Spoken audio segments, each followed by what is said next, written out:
عورت سے مرد کا نصیب کیسے کھلتا ہے؟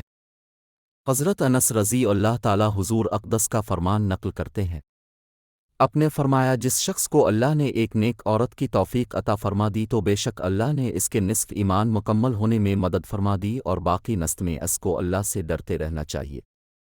مرد کی غیرت کا اندازہ اس کی عورت کے لباس سے ہوتا، ہمیں بھی سوچنا چاہیے کہ ہماری عورتوں کا لباس کیسا ہے۔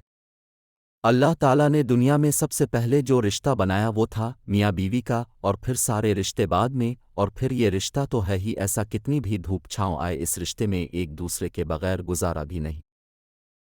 اپنی بیوی کے خلاف کسی کو بات کرنے کا موقع نہ دو، کیونکہ ایک باوقار شخص اپنی بیوی کے وقار اور عزت نفس کا خود خیال رکھتا ہے۔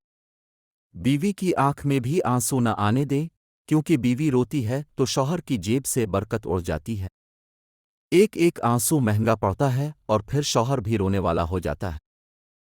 اللہ تعالیٰ کی عبادت کے طریقوں میں سے ایک خوبصورت ترین طریقہ یہ بھی ہے کہ میاں بیوی ایک دوسرے سے محبت کرے۔ شوہر کو چاہیے بیوی کی تعریف سے زیادہ اس کا احساس کرے، اور ایک بیوی کے لیے یہ احساس کسی نعمت سے کم نہیں ہوتا کہ کوئی میری فکر کرنے والا ہے۔ رسول اللہ صلی اللہ علیہ وسلم نے فرمایا، مسلمان مرد کے پاس اسلام کے بعد سب سے قیمتی چیز اس کی بیوی ہے۔ شریعت کا حکم ہے کہ بیوی کے اپنے کتنے بھی اثاثہ ہو مگر اس کے اخراجات شوہر ہی پورے کرے گا، اور شوہر ایسا کرتا ہے تو بیوی ہمیشہ فرما نبردار رہتی ہے، اور اگر ایسا نہیں کرتا تو بیوی بہت جلد شوہر سے بدگمان ہو جاتی ہے۔